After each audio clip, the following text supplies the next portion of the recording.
Is it your intention to always tell the truth from that podium, and will you pledge never to knowingly say something that is not factual? It is.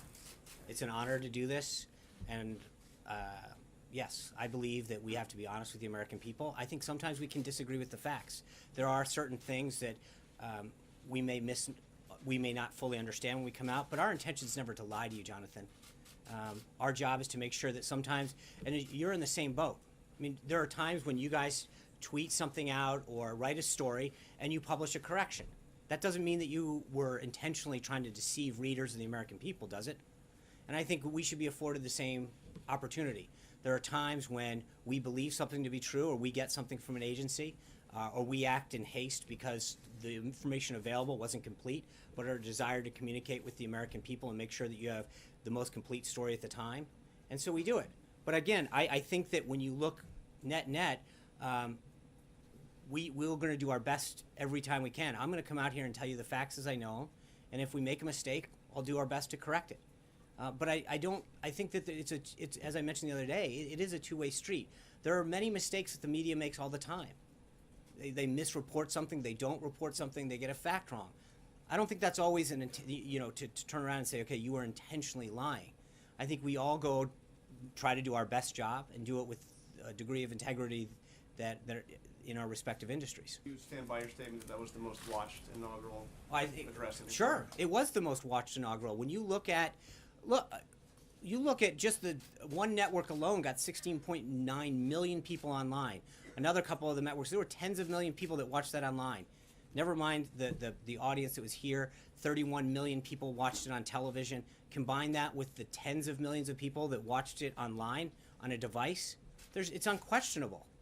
I don't see any numbers that dispute that. When you add up attendance, viewership, total audience in terms of tablets, phones, on television, I'd love to see any information that proves that otherwise. And then Do you dispute that? Well, I don't want to get into numbers. Well, I do. Okay, I mean, okay.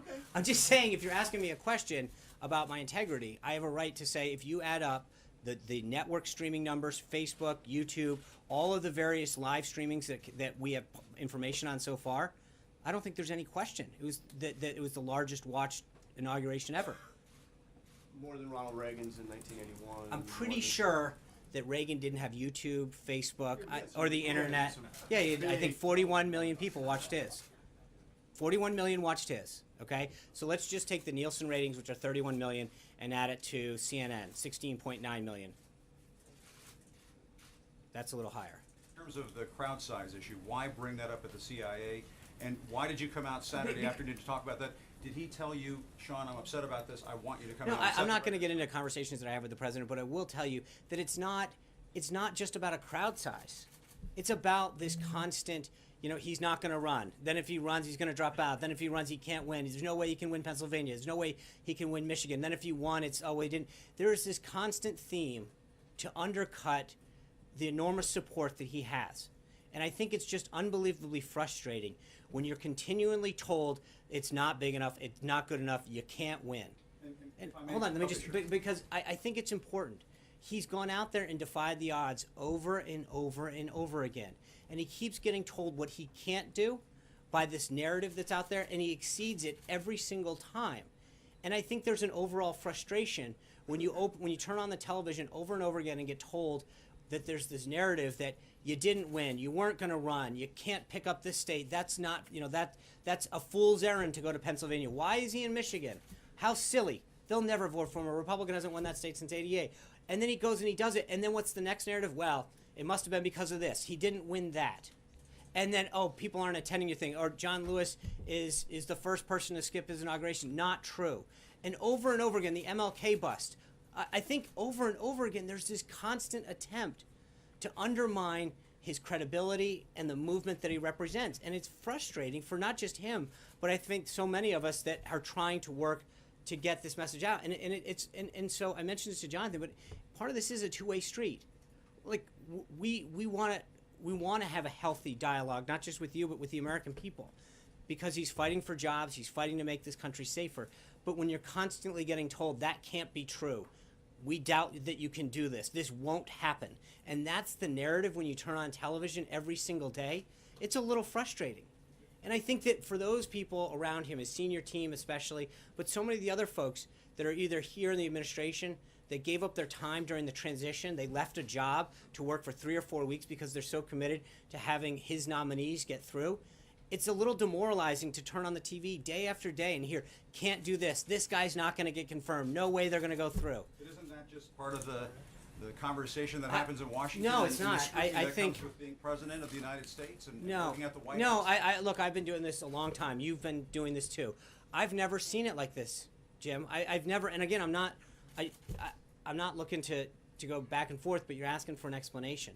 And I think that it's important to understand that whether it's the president himself, the vice president, the senior team, the volunteers, or the people who are out there just, in America that voted for him or walked the streets or put up a sign, that to constantly told no, no, no, and to watch him go yes, yes, yes every time, and to come up to the next hurdle and see someone put a block up, gets a little frustrating. And I think that we are, and so you see this historic thing, and he stands there at the Capitol, and I was not that close, but on the platform, and you look out, and it's an amazing view. And it's just so many people who got in long lines, who had to go around all this different stuff to get in, and that was for the first time that we did have to go through fencing, that far out, and then to hear, well, look at this shot, and it wasn't that big. It's a little demoralizing because when you're sitting there and you're looking out and you're in awe of just how awesome that view is and how many people are there, and you go back and you turn on the television and you see shots of comparing this and that. I mean, and then you look at the stuff that's happening. The nominees that get put out, the Democrats stopping. There are 2 cabinet officials, ladies and gentlemen, that are taking their office today. He visited the CIA, and a director that was considered a consensus candidate wasn't approved. Where's the story? And I think that Isn't there a fair criticism that you've got bigger fish to fry? Like, why worry about a couple of tweets about crowd sizes? because it's not, because that's what I'm saying. You're minimizing the point here, Jim. It's not about one tweet. It's not about one picture. It's about a constant theme. It's about sitting here every time and being told, no, well, we don't think he can do that. He'll never accomplish that. He can't win that. It won't be the biggest. It's not going to be that good. The crowds aren't that big. He's not that successful. The narrative and the default narrative is always negative. And it's demoralizing. And I think that when you sit here and you realize the sacrifice the guy made of leaving a very, very successful business because he really cares about this country. And he wants to, despite your partisan differences, he cares about making this country better for everybody.